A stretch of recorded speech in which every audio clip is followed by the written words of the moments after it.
जितने भी लोग इधर उधर खड़े हैं कम से कम कुर्सियां लगे ना, ये बैठिए काहे कि कुर्सी का पैसा देवल कम से कम आवा लोगन बैठा बैठ के वसूल करा। तो हर जोड़ के हुई के बेजोड़ हर जोड़ के हुई के बेजोड़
और कहना कैसी कन्हैया जी हो कितना प्यारा तुझे रब ने बनाया। क्या बात है, राधा के लिए जो राधे भैया रब ने बनाया।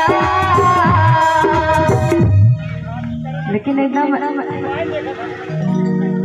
हाँ हमके देखा जी, हमके ना देखे समझे कोई के ना देखे। अच्छा हाँ जे ना देखे सुखे बहुत सिर हुई है। एक बार जोरदार ताली हो जाए राधे भैया। और इधर आइए, एकदम दुबरा है यार इधर चक्कर में। हाँ तो 3 साल के बाद मुलाकात हुई हो कितना प्यारा तुझे रब ने बनाया। हो कितना प्यारा तुझे रब ने बनाया।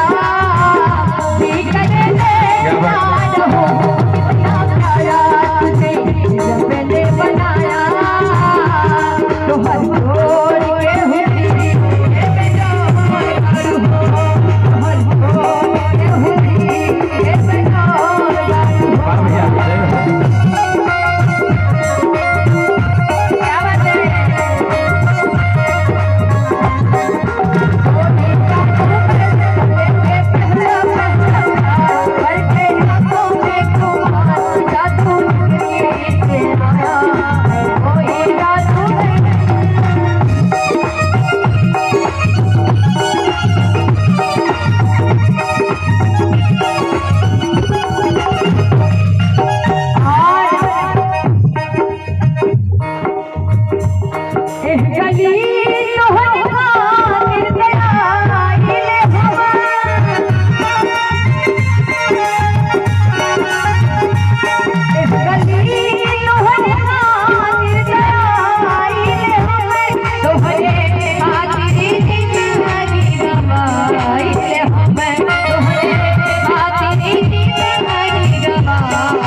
श्री जयप्रकाश सिंह भैया का स्वागत अभिनंदन है, अभिनंदन है।